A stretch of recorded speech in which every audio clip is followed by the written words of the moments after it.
미국도 독일도 아닌 한국이어야만 합니다. 여러분은 무기를 선택할 때 무엇을 가장 중요하게 생각하시나요? 성능? 가격? 아니면 그 무기가 담고 있는 철학? 저는 폴란드 국방부 전략 분석국의 마르타 코발스카입니다. 제 이야기는 단순한 무기 구매가 아닌 한 나라의 미래를 바꾼 선택에 관한 것입니다. 처음에는 저도 몰랐습니다. 그저 업무라고만 생각했죠. 하지만 그 선택이 우리 폴란드의 운명을 바꿀 줄은 상상도 못했습니다. 한국의 무기가 단순한 철강이 아니라 우리에게 희망을 준 순간들, 그 진실을 오늘 여러분과 나누고 싶습니다. 어떻게 제가 미국과 독일 무기만 믿던 분석가에서 한국 방산의 지지자가 되었는지 그 여정을 따라와 주시겠어요? 본 영상은 스토리를 재구성한 이야기입니다. 오늘 사연 시작하겠습니다. 구독과 좋아요는 구독자님께 행운을 드립니다.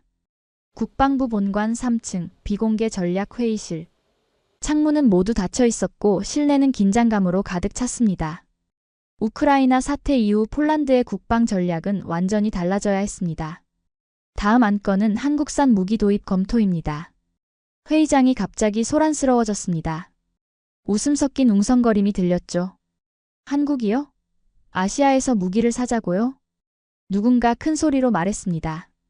저도 그 말에 고개를 끄덕였습니다. 제 앞에는 두꺼운 서류 더미가 놓여 있었습니다. 한국산 K2 전차, K9 자주포, FA50 경공격기. 사진만 봐도 왠지 장난감 같았습니다.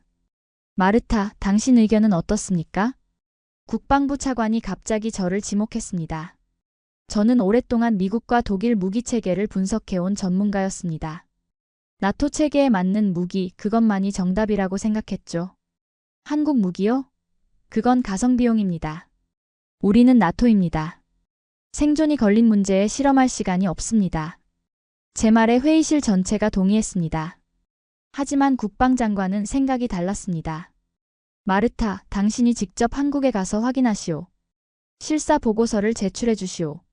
갑작스러운 지시에 당황했지만 거절할 수 없었습니다. 그때는 몰랐습니다. 이 출장이 제 인생을 바꿀 거라는 사실을. 사무실로 돌아온 저는 컴퓨터 앞에 앉아 우크라이나 전황 자료를 살펴보고 있었습니다. 매일 아침 첫 업무죠. 화면 속 빨간 화살표가 점점 서쪽으로 향하고 있었습니다. 폴란드 동부 국경까지 불과 300km. 숫자만 보아도 등골이 오싹했습니다. 마르타, 독일에서 레오파르드 전차 납기 지연 통보가 왔어. 동료 안제이가 초조한 표정으로 다가왔습니다. 얼마나요? 최소 18개월. 숨이 턱 막혔습니다. 18개월이면 무슨 일이 벌어질지 아무도 모릅니다. 저는 곧바로 과거 독일 무기 납기 기록을 검색했습니다. 결과는 충격적이었습니다. 약속보다 평균 2년 이상 지연된 사례가 대부분이었죠. 그날 밤 저는 처음으로 한국 방산 자료를 자세히 들여다보기 시작했습니다. 처음엔 반신반의했습니다. 이 자료가 정말 사실일까? 폴란드 땅에서 전쟁이 일어난다면 과연 한국은 우리 곁에 있을까? 제 책상 위에는 아버지 사진이 놓여 있었습니다.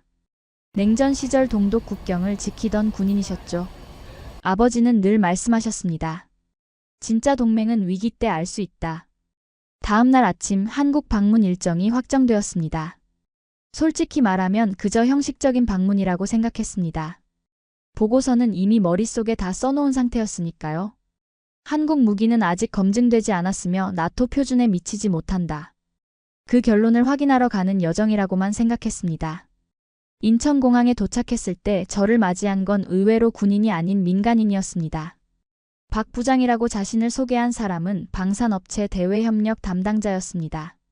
저희가 준비한 일정은 폴란드 측의 요청대로 꾸몄습니다.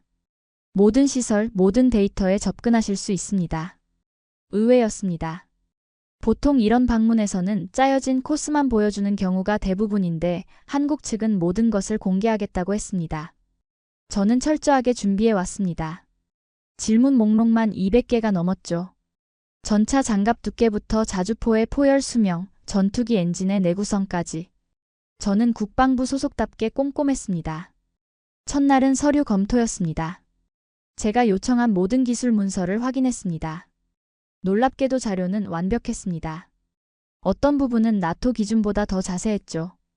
이건 내부 문서인데요? 제가 물었습니다. 한 엔지니어가 웃으면서 대답했습니다. 코발스카님께서 필요하시다고 했으니까요.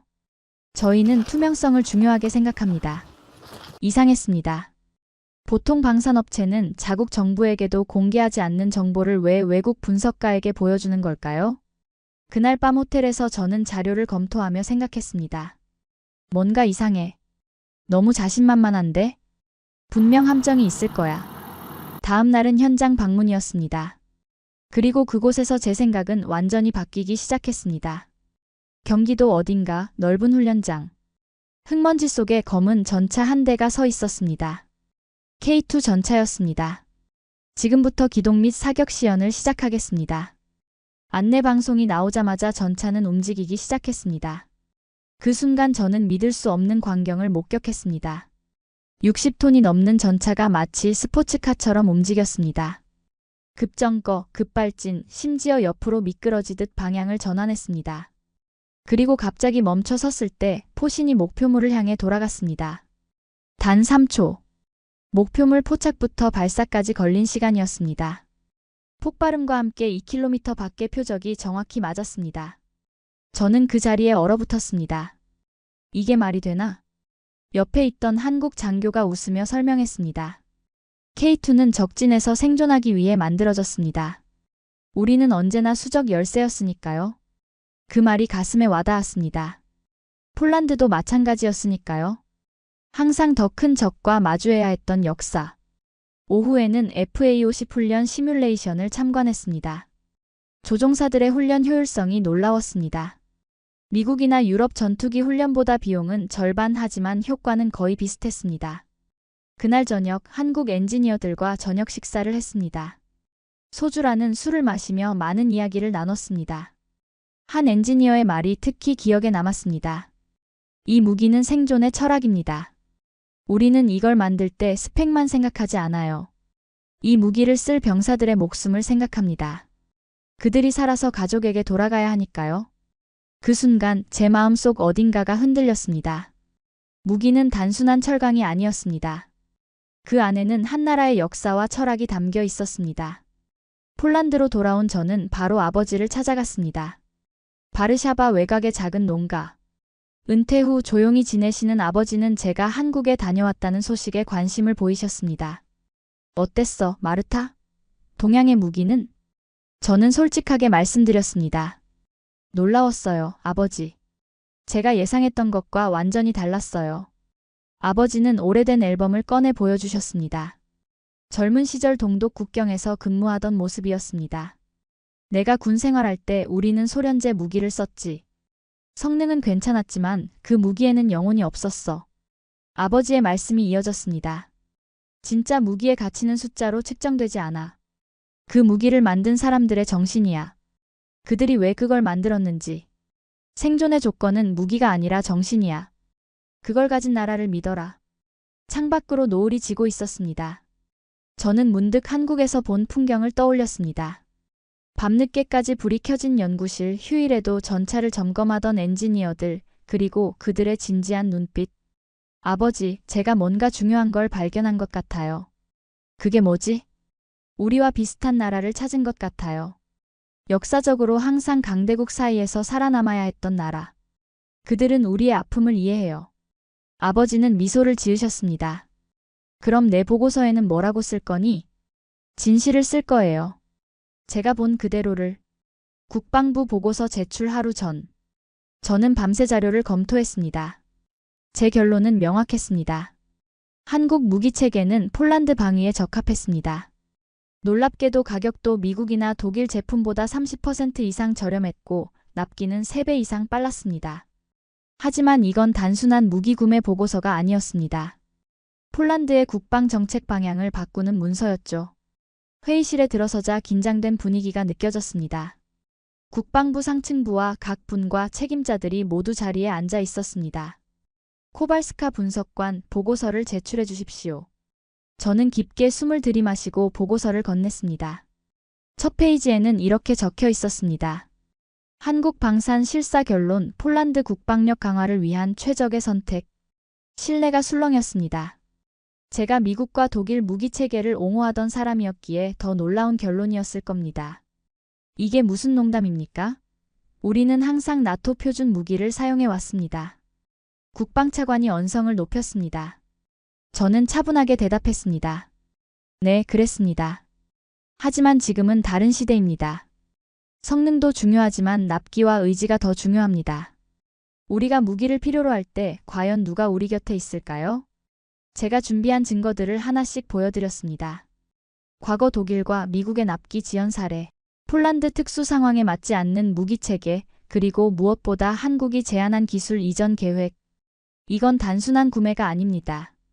우리 폴란드의 국방 자립을 위한 첫걸음입니다. 회의는 4시간 동안 이어졌습니다. 치열한 논쟁 끝에 투표가 이루어졌고 결국 한국 무기 도입을 추진하기로 결정되었습니다. 제 인생에서 가장 치열했던 하루였습니다. 결정 이후 2주 한국 방산 대표단이 폴란드를 방문했습니다. 바르샤바 국방부 대회의실. 이번에는 제가 주최자 자리에 앉아 있었습니다. 한국 측에서 준비한 프레젠테이션이 시작되었습니다. 예상과 달리 무기 성능이나 가격 이야기는 거의 없었습니다. 대신 폴란드 현지 생산 계획과 청년 기술인 양성 프로젝트에 초점이 맞춰져 있었습니다. 저희는 무기만 파는 것이 아닙니다. 폴란드가 스스로 만들 수 있도록 돕겠습니다. 한국 대표단장의 말에 회의실이 조용해졌습니다. 이어서 그는 놀라운 제안을 했습니다. K2 전차 생산 기술을 폴란드에 이전하겠습니다. 5년 안에 폴란드가 자체 생산할 수 있도록 지원하겠습니다. 믿기 어려운 제안이었습니다. 보통 선진국들은 절대로 핵심 기술을 이전하지 않습니다. 그런데 한국은 달랐습니다. 왜 이렇게까지 하시는 겁니까? 제가 물었습니다. 한국 대표단장은 잠시 생각하더니 진지한 표정으로 대답했습니다. 저희도 과거에 비슷한 상황이었습니다. 강대국 사이에서 살아남아야 했죠. 그때 저희에게 도움을 준 나라들이 있었습니다. 이제 저희가 그 은혜를 갚을 차례입니다. 그리고 그가 한 말은 제 가슴을 울렸습니다.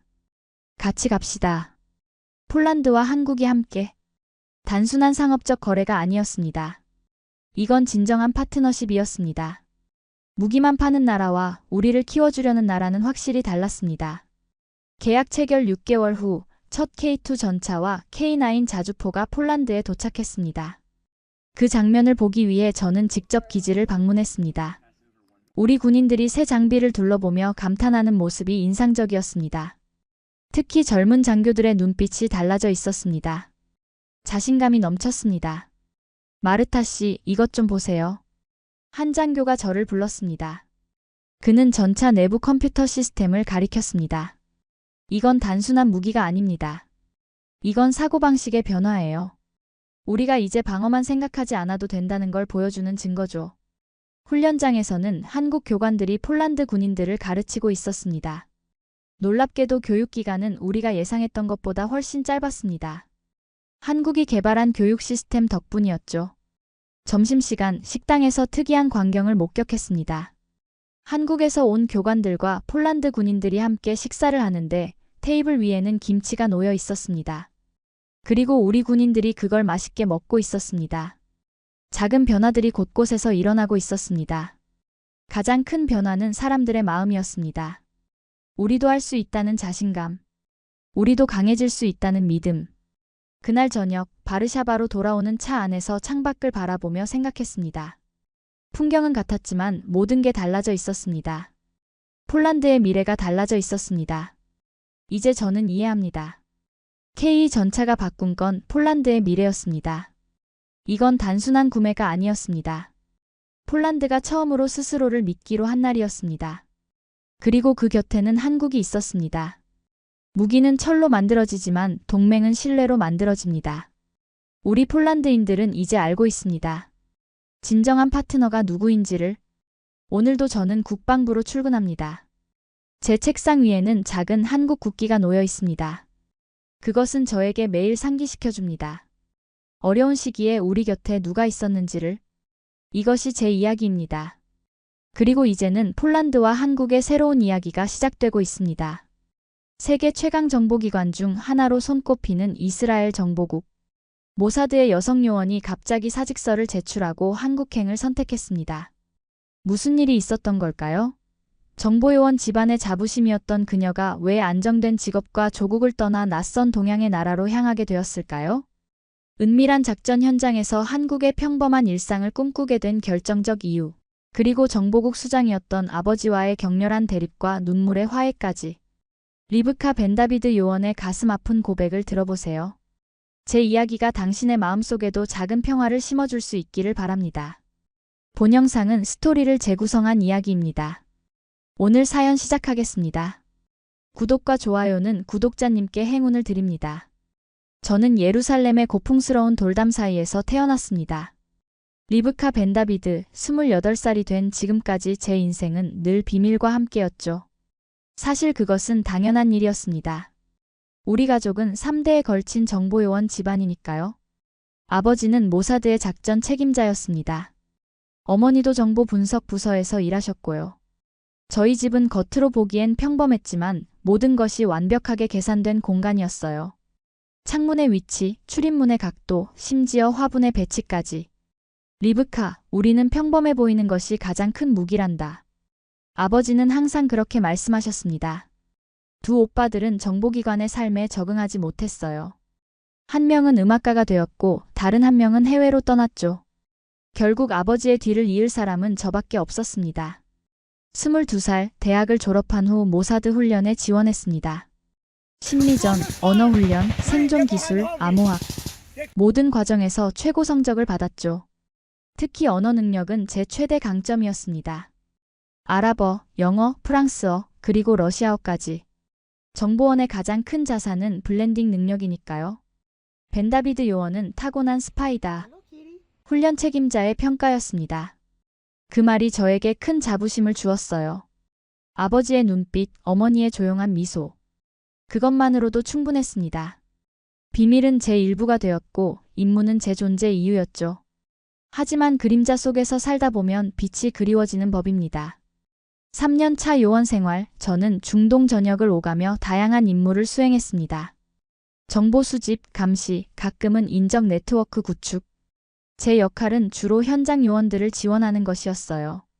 제 언어 능력과 분석력을 활용한 포지션이었죠. 그날의 임무도 평소와 다르지 않게 시작됐습니다. 베이루트 시내의 한 카페. 저는 프랑스 관광객으로 위장해 목표 인물을 관찰 중이었어요. 그는 무기 밀매 조직의 연락책이었습니다. 제 임무는 그의 네트워크를 파악하는 것이었죠. 노트북을 하면서 귀는 목표 인물의 대화에 집중했습니다. 그때 카페 문이 열리고 한 여성과 두 아이가 들어왔어요. 우연히 목표 인물 옆자리에 앉았죠. 아이들은 즐겁게 떠들며 아이스크림을 먹고 있었습니다. 30분 후 제 이어피스에서 짧은 신호음이 들렸어요. 타겟 제거 승인. 30초 후 행동 개시. 순간 등줄기가 차가워졌습니다. 여기서? 지금? 아이들이 바로 옆에 있는데 몸을 움직일 시간도 없었어요. 카페 맞은편 건물에서 레이저 포인터가 순간적으로 빛났고 목표 인물은 자리에서 쓰러졌습니다. 완벽한 저격. 하지만 그의 음료가 쏟아지며 옆자리 아이의 옷을 적셨죠. 혼란스러운 상황 속에서 저는 역할대로 놀란 관광객인 척 카페를 빠져나왔습니다. 그날 밤 안전가옥에서 보고를 마친 후 거울을 바라봤습니다. 눈빛이 달라져 있었어요. 임무는 성공적이었지만 그 아이들의 얼굴이 자꾸 떠올랐습니다. 그들은 트라우마를 안고 살게 될 거예요. 그리고 그 트라우마의 일부에 제가 있었죠. 이게 정의인가요? 국가 안보를 위한 불가피한 희생일까요? 머릿속으로는 이해했지만 가슴은 무거웠습니다. 그 후로도 비슷한 상황은 계속되었어요. 임무 중에 마주친 무고한 시민들의 눈빛, 우리의 작전으로 인해 무너진 일상들. 매일 밤 잠들기 전 그 장면들이 떠올랐습니다. 동료들은 냉정해지라고 말했어요. 이게 우리 일이야, 리브카. 시간이 지나면 익숙해져. 하지만 저는 익숙해지고 싶지 않았습니다. 익숙해진다는 건 제 인간성의 일부를 포기하는 것 같았어요. 운명은 때로 예상치 못한 순간에 찾아옵니다. 제게 그 순간은 일상적인 정보 분석 중이었어요. 중동 지역 국제관계 보고서를 검토하던 중이었죠. 보고서 끝부분에 영내 비군사적 협력국 목록이 있었습니다. 그중 하나가 바로 대한민국이었어요. 흥미롭게도 한국은 중동 지역에서 군사적 개입 없이 인도주의적 지원과 기술 협력만을 확대하고 있었습니다. 의료 지원, 교육시설, 정보기술 인프라. 그들의 접근 방식이 달랐어요. 왜 한국인가? 보고서를 덮은 후에도 그 질문이 제 머릿속을 맴돌았습니다. 한국에 대해 아는 것이 거의 없었어요. 첨단 기술의 나라, 삼성과 현대의 나라 정도로만 알고 있었죠. 그날 저녁 정보국 내부 데이터베이스에서 한국에 관한 자료를 찾아보기 시작했습니다. 전쟁의 폐허에서 일어나 세계 경제 강국이 된 역사. 독재에서 민주주의로 평화롭게 전환한 과정. 그리고 무엇보다 강한 공동체 의식과 따뜻한 인간관계. 처음으로 임무와 관련 없는 정보에 이렇게 빠져든 적이 없었습니다. 점점 더 한국에 대해 알고 싶어졌어요. 마치 오랜 갈증을 느끼던 사람이 오아시스를 발견한 것처럼 저는 갈망을 느꼈습니다. 또 다른 전환점은 우연히 찾아왔습니다. 텔아비브 본부 카페테리아에서 혼자 점심을 먹고 있을 때 옆자리에 앉은 선배 요원과 눈이 마주쳤어요. 다니엘라 코헨, 15년 경력의 베테랑 요원이었습니다. 최근에 현장에서 물러나 교육 담당으로 일하고 있다고 했죠. 대화 중에 다니엘라가 2년간 서울 주재 요원으로 활동했다는 사실을 알게 되었습니다. 제 눈이 커졌어요. 이건 단순한 우연이 아니라 운명의 신호 같았습니다. 한국에 대해 말해주세요. 저는 조심스럽게 부탁했습니다. 다니엘라의 눈빛이 달라졌어요. 한국은 내 삶을 완전히 바꿔놓은 곳이야. 그곳에서 처음으로 정보요원이 아닌 한 사람으로 살아보는 기분을 느꼈어. 다니엘라는 한국에서의 일상을 들려주었습니다. 새벽 시장에서 만난 상인들의 정직함, 낯선 외국인에게도 기꺼이 도움의 손길을 내미는 시민들, 무엇보다 누구나 밤늦게 거리를 걸어도 안전한 사회. 가장 인상적이었던 건 사람들의 눈빛이었어. 이스라엘에선 모두가 경계심으로 가득 차 있지만 한국 사람들의 눈엔 순수한 호기심과 따뜻함이 있더라고. 다니엘라의 말 한마디 한마디가 제 가슴에 깊이 박혔습니다. 모사드 요원으로서 저는 늘 의심하고 경계하도록 훈련받았어요. 누구도 믿지 말고 항상 최악의 상황을 예측하라고요. 저는 진정한 신뢰가 무엇인지 경험해 본 적이 없었습니다. 다시 한국에 가고 싶어? 제가 물었습니다. 다니엘라는 잠시 침묵했어요. 그리고 작은 목소리로 말했습니다. 매일 꿈속에서 서울의 골목길을 걷고 있어. 언젠가는 꼭 돌아갈 거야. 다니엘라와의 만남 이후 저의 한국에 대한 관심은 열정으로 변했습니다. 매일 밤 암호화된 개인 컴퓨터로 한국 관련 정보를 찾아 읽었어요. 한국 영화와 드라마도 보기 시작했습니다. 처음에는 자막에 의존했지만 점점 한국어 단어들이 귀에 익숙해졌죠. 한국은 제게 완전히 다른 세계를 보여주었습니다. 전쟁의 상처를 딛고 평화를 이룬 나라, 대립보다 화합을 선택한 사회, 그리고 무엇보다 보통 사람들의 평범한 행복을 중시하는 문화. 그곳에서는 매 순간이 감시나 위협 없이 그저 삶 그 자체로 존재한다고 했습니다. 상상이 안 되는 일이었어요. VPN을 통해 한국 거리를 실시간으로 보여주는 웹캠 영상을 찾아냈습니다. 한강공원의 평화로운 풍경, 카페에서 책을 읽는 사람들, 밤거리를 자유롭게 걷는 여성들. 그 모든 것이 낯설면서도 이상하게 그리웠어요. 어느 날 문득 깨달았습니다. 제가 진정으로 원하는 것은 단순히 한국에 대해 알아가는 것이 아니라 그곳에서 살아보는 것이었습니다. 심장이 빠르게 뛰었어요. 처음으로 정보요원 외의 삶을 상상했으니까요. 한국어 학습 자료를 구했습니다. 임무 사이사이 틈틈이 한글을 배웠어요. 안녕하세요, 감사합니다, 신뢰합니다. 이 단어들은 암호나 작전명과 달리 순수하게 느껴졌습니다. 마치 새로운 정체성을 만들어가는 것 같았어요. 이제 단순한 동경을 넘어 실질적인 계획을 세우기 시작했습니다. 비자 요건, 서울의 생활비, 외국인을 위한 취업 정보까지. 모든 정보를 수집했어요. 정보요원으로서의 기술이 도움이 되었습니다. 철저한 계획과 준비, 이것이 제 강점이었으니까요. 하지만 현실적인 문제가 있었습니다. 모사드와의 계약은 쉽게 파기할 수 없었고 무엇보다 가족들에게 이 결정을 어떻게 설명해야 할지 막막했어요. 특히 아버지께는요. 마침내 그날이 왔습니다. 안식일 가족 저녁 식사 자리였어요. 어머니는 평소처럼 조용히 음식을 나누셨고 아버지는 국제 정세에 대해 말씀하셨습니다. 은은한 촛불 아래 저는 용기를 내야 했습니다. 아버지, 어머니, 중요한 결정을 내렸어요. 제 목소리가 떨렸습니다. 천천히 하지만 확실하게 제 계획을 말씀드렸어요. 한국에 대한 관심, 그곳에서 새 삶을 시작하고 싶다는 바람, 정보국을 떠나고 싶다는 생각까지. 무거운 침묵이 내려앉았습니다. 어머니의 손이 테이블 위에서 떨렸고 아버지의 얼굴은 돌처럼 굳어졌어요. 말도 안 되는 소리. 넌 모사드의 자산이야. 우리 가문이 명예고 이스라엘의 방패야. 아버지의 목소리가 날카로워졌습니다. 네가 받은 모든 훈련, 네가 알고 있는 모든 비밀. 그것들은 내 것이 아니라 국가의 것이야. 예상했던 반응이었지만 가슴이 아팠습니다. 아버지께 제 마음을 이해시키고 싶었어요. 아버지, 저도 이스라엘을 사랑해요. 하지만 더 이상 그림자 속에서 살고 싶지 않아요. 그저 평범하게 살아보고 싶어요. 그게 그렇게 이해하기 어려운가요? 아버지는 자리에서 일어나셨습니다. 넌 서약을 어기는 거야. 내일 이 생각은 잊어버려라. 그렇게 첫 번째 대화는 끝났습니다. 하지만 제 결심은 더욱 굳어졌어요. 며칠 후 다시 부모님을 찾아갔습니다. 이번에는 더 구체적인 계획과 함께요. 두 번째 대화도 세 번째 대화도 순탄치 않았습니다. 아버지는 완강했어요. 하지만 네 번째 방문날 무언가 달라졌습니다. 아버지는 처음으로 자신의 비밀 임무 중 실패했던 이야기를 꺼내셨어요. 늘 완벽했던 아버지의 취약한 모습이었습니다. 나도 한때는 의문을 품었단다. 이 모든 비밀과 거짓말이 옳은 것인지. 하지만 우리에겐 선택권이 없었어. 우리의 존재 자체가 이스라엘의 생존과 직결되어 있으니까. 아버지의 목소리에 처음으로 흔들림이 느껴졌습니다. 그리고 놀라운 고백이 이어졌어요. 너는 선택할 수 있겠구나. 우리 세대가 꿈꾸지 못한 자유를 내가 찾아낸 거야.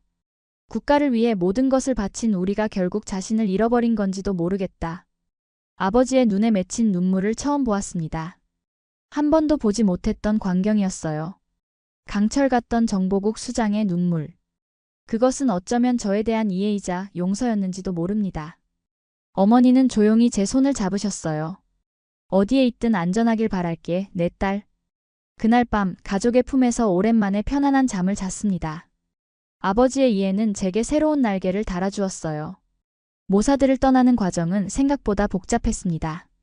심리평가, 보안서약, 그리고 끝없는 서류 작업. 하지만 한 걸음씩 나아갔어요. 마지막 임무는 이란 국경 근처였습니다. 핵시설 관련 정보를 수집하는 일이었죠.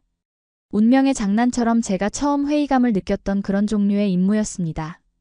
정보 수집 중 현지 협력자가 위험에 처했다는 소식을 들었습니다. 그는 우리에게 오랫동안 중요한 정보를 제공해온 사람이었어요. 그를 구하기 위한 작전이 즉시 시작되었습니다. 하지만 모든 것이 계획대로 진행되지 않았어요. 구출 과정에서 총격이 오갔고 무고한 시민이 다쳤습니다. 현지 협력자는 안전하게 빠져나왔지만 그 대가는 너무 컸어요. 그날 밤 안전가옥으로 돌아와 오랫동안 샤워를 했습니다. 물소리에 묻혀 울었어요. 이것이 마지막이길 바랐습니다. 더 이상의 비밀도 위험도 희생도 없기를. 다음 날 공식적으로 사직서를 제출했습니다. 상관들은 놀랐지만 제 결심은 확고했어요. 심리상담 과정에서 솔직하게 제 감정을 털어놓았습니다. 더 이상 그림자 속에서 살고 싶지 않다고요. 퇴직 절차가 진행되는 동안 한국행을 위한 준비도 시작했습니다. 주이스라엘 한국 대사관을 방문해 비자 정보를 얻었고 서울의 어학원에 등록했어요. 텔아비브의 한국문화원에서 한국어 기초도 배웠습니다.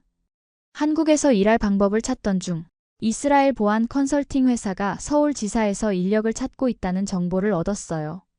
제 언어 능력과 분석 기술을 합법적으로 활용할 수 있는 기회였습니다. 이력서를 보냈고 화상 인터뷰까지 진행했어요. 리브카 씨의 배경은 우리 회사의 큰 자산이 될 것 같습니다. 다음 달 서울에서 뵙겠습니다. 인터뷰 마지막에 들은 말이었습니다. 한국어로 리브카 씨라고 불리는 느낌이 신기했어요. 모사드에서는 항상 코드명이나 벤다비드 요원이었으니까요. 오늘 제 아파트 벽에는 서울 지도가 붙어 있습니다. 빨간 동그라미로 표시된 곳들. 제가 가보고 싶은 장소들이에요. 남산타워, 청계천, 인사동, 북촌화 농마을. 이제 며칠 후면 지도 속 점들이 현실이 됩니다. 매일 아침 5시 출근 준비를 하기 전에 2시간씩 한국어를 공부하고 있어요. 안녕하세요. 저는 리브카입니다. 처음 완벽하게 발음했을 때의 기쁨이란. 다니엘라는 제게 작은 선물을 보냈습니다. 한국에서 가져온 전통차 세트였어요. 서울에서의 새로운 시작을 축하해. 라는 메시지와 함께요. 그 차 향기를 맡을 때마다 가슴이 설렙니다. 정보국 생활의 마지막 날 사무실을 정리하며 많은 생각이 스쳤습니다. 6년간의 요원 생활, 수많은 임무와 위험, 동료들과의 비밀스러운 유대감. 모두 저를 만든 조각들이었어요. 후회는 없습니다. 다만 이제는 새로운 조각을 찾아 떠날 시간이 되었죠. 출국 전날 부모님 댁에서 마지막 식사를 했습니다.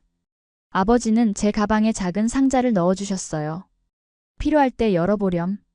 그 안에는 특수 제작된 통신장치가 있었습니다. 언제든 도움이 필요하면 이것을 사용해. 네가 어디에 있든 내가 찾아갈 테니. 지금 이 순간에도 서울의 작은 원룸이 저를 기다리고 있습니다.